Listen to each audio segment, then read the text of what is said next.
തൃക്കടവൂർ മഹാദേവ ക്ഷേത്രത്തിൽ ലക്ഷദീപം നടത്തി. തിരുവാതിര മഹോത്സവത്തിന്റെ ഭാഗമായാണ് ലക്ഷദീപം നടത്തിയത്.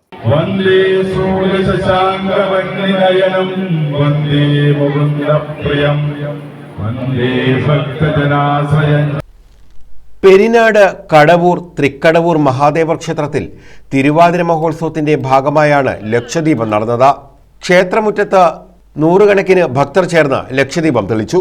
ലക്ഷദീപത്തിന്റെ ഉദ്ഘാടനം ചടയമംഗലം ജ്ഞാനാനന്ദാശ്രമത്തിലെ സ്വാമി ദയാനന്ദ സരസ്വതി നിർവഹിച്ചു. തുടർന്ന് സർവൈശ്വര്യ പൂജയും നടന്നു. ആർ രാമചന്ദ്രൻ പിള്ള അധ്യക്ഷത വഹിച്ചു. Prakkulam P Prabhakaran Pillai, P Babu, Satsangam Raveendran Pillai, T N Unnikrishnan തുടങ്ങിയവർ പങ്കെടുത്തു. അതായത് നമ്മുടെ ഇപ്പോഴത്തെ നാഷണൽ ഹൈവേ 66 നിർമ്മാണവുമായി ബന്ധപ്പെട്ട് ഒരു വൻമതിൽ കെട്ടി പൊക്കിയപ്പോൾ ക്ഷേത്രോപദേശ സമിതിയും തൃക്കടവൂർ സേവാ സംഘവും പല രീതിയിലും പ്രതിഷേധ യോഗങ്ങളും മറ്റും സംഘടിപ്പിച്ചു.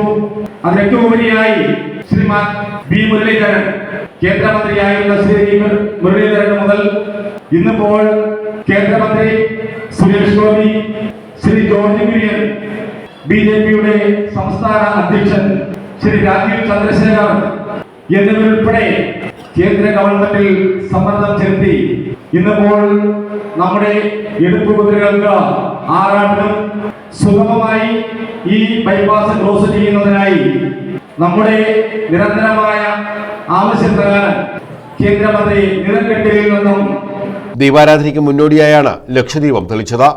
News bureau, Chavara.